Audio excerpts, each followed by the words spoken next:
Greetings, fellow Arrow fans. While I look at Arrow Season 1 now continues on with the episode Trust but Verify. John is shocked when Hood's next target is his former commanding officer and former mentor, Ted Gaynor. Oliver suspects that Ted was involved with recent armored truck robberies. As a vigilante, Oliver infiltrates Black Hawk Squad Protection Group, the security company Ted works for. While confronting Ted, John intervenes in Oliver's first improvised quick escape, during which he steals a secure drive containing top-secret information. Ted gives John a job at the security company. In an argument with John, Oliver reveals that during the 5 years he was away, he found a message from his father off the island, which explained the inclusion of each name on the list.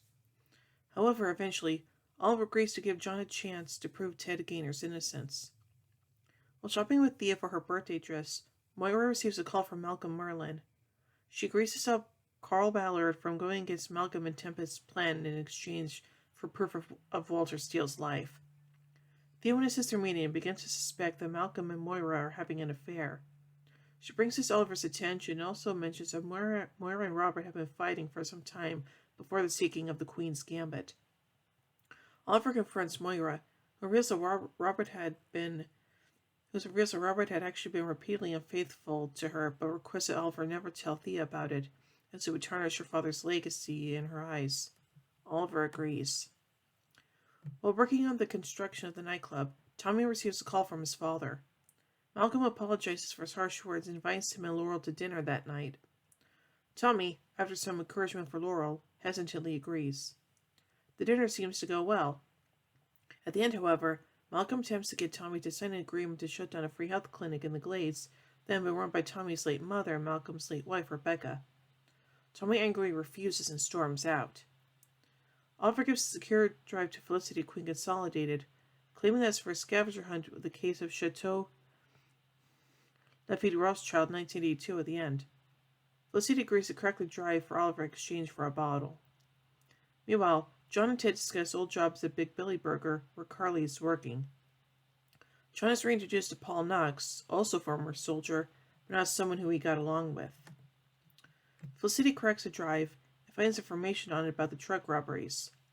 She forwards this information to Oliver, who says that he will hand it over to the police and hangs up. However, he winds up disrupting one of the robberies in his Hood persona, seriously wounding one of the men. In flashbacks to the island, Oliver obtains his disguise and goes back to rescue Yafei. His attempt is uncovered by Edward Fires, who knocks him out and has him locked up. At the Queen Mansion during Thea's 18th birthday party, she receives a Maserati from her mom, much to her excitement. So friends of Thea also give her a packet of new drug called Vertigo. She goes upstairs to hide the drugs and witnesses Moira and Malcolm meeting. Malcolm is simply providing Moira proof of Walter's safety, but Thea misinterprets the situation as having romantic undertones and is furious. She storms off, but not before telling Moira that she should have died on the Queen's Gambit the day it went down instead of Robert. Oliver meets with John at the party, who informs Oliver that Ted could not have been responsible for the attack, as he'd been with him. Oliver acknowledges this, and John lets him know about Paul. Oliver asks John to poke around at the security company, as one of the men had been badly wounded and there would likely be blood in one of the vans. John agrees, and Oliver discreetly plants a bug on him in case something goes wrong. John locates the van used in the robbery. However, he is confronted by Paul and Ted, who was in on the whole scheme.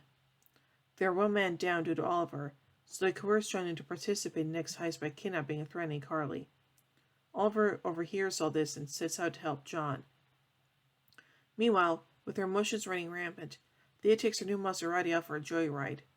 She rears over into the wrong lane, overturns to avoid oncoming traffic, and gets into an accident. John is armed with a grenade launcher, while Paul and Ted are in a van containing the other weapons and Carly hostage. He fails to launch a canister at the armored truck and lets it go by. When he is confronted by Ted, he fires the launcher at him and Paul, creating a distraction and allowing Carly to escape. Ted pursues her, so John sprints after Ted, picking up a gun on the way. Paul grabs a weapon and is about to shoot John in the back, but Oliver arrives in time to disarm and kill Paul before he can get a shot off. John catches up to Ted, but finds himself unable to shoot him when Ted draws his weapon. Oliver is forced to kill Ted before he can kill John. John is arrested, released when he reveals he only participated in the heist under duress. Oliver and Moira go to visit Thea in the hospital. She wants nothing to do with Moira, and later leaves her room with Oliver after being cleared. However, they are confronted in the hallway by two police officers, who arrest Thea for driving under the influence, as she had taken the entire packet of Vertigo before getting into the car.